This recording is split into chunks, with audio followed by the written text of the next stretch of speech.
Welcome back to another episode of Comic Book Savant video. This week I'm going to be doing another comic review, and this one's going to be on a particular book that had a short run. I think it started out at Marvel as a 6-issue miniseries that got extended to an ongoing series but was canceled after 12 issues. So they have all 12 issues collected in an omnibus format, or if you can't find the omnibus, you can get it in the 2 trades that is collected in. And the series in which I'm speaking of is Kanan, the Last Padawan, or I guess because that was the name of the mini series. Then it changed to an ongoing. I think it was Star Wars Kanan, and that's what you would probably find it listed under if you're looking it up. But as always, I'll have links, Amazon links below, for you to find the trades if you're interested in the series. If you're not familiar with Kanan Jarrus, he's a character from the Star Wars Rebels cartoon show. He's become a very important character in lore. They've done a book, if I remember correctly, it's New Dawn. That's a kind of prequel to the series. And around the time the book came out, they launched this series. I think it was going into the 2nd season of the show. The Star Wars Rebels cartoon show is going into its 4th and final season in the fall.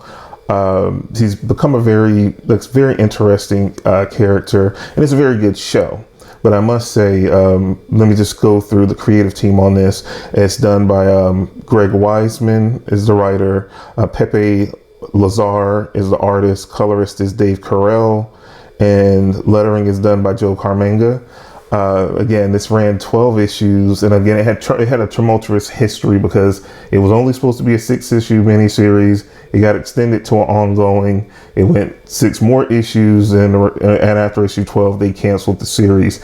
It's a fun series, but it's not for everyone. If you're a Star Wars fan, that's a prerequisite for getting into this series. For some fans, if you don't follow the animated series, like if you haven't followed the prequel series, Star Wars Clone Wars, that was on Cartoon Network, or you haven't followed in the Star Wars Rebels, those shows are very interconnected. So if you're not a fan of those shows, or you haven't watched them at all, but you're a Star Wars fan, I think it's something that could be gained. But if you're not a Star Wars fan at all, I can't really recommend it. It's not a top echelon series. It just gives you more background of Janus history that's alluded to in certain things that are said in the show.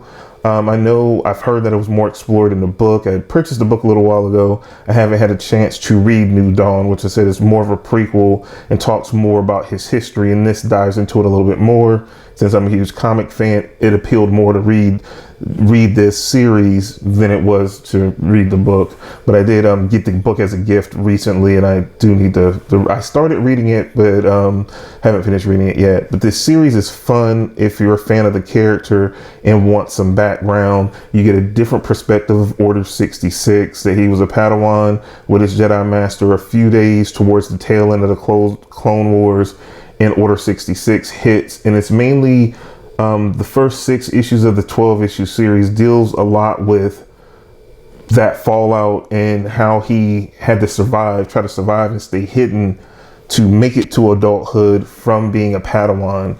So it's very different look. But again, even if you're that's why I say I preface this heavily.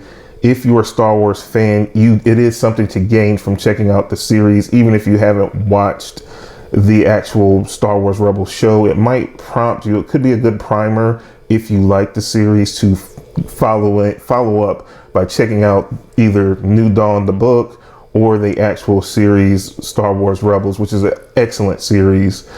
So this I would not highly recommend. I recommend for Star Wars fans specifically, even more so if you watch those shows and you're a fan of the material and you already know about Kanan, but you want some more of his backstory, then it's a definite buy. For everyone else, is not poorly written, but again, it's steeped in that lore. So I think certain things and things that are being discussed and play out might go over your head because you're just not familiar with the source material. Pepe Lazar has great pencils in it. Greg Wiseman is a good storyteller. He's huge in cartoons.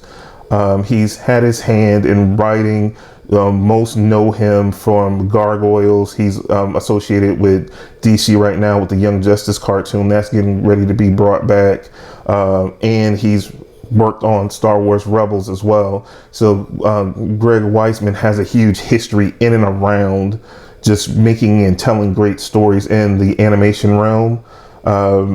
So it all goes together. But like I said, I definitely would recommend it for any Star Wars fan to at least check out.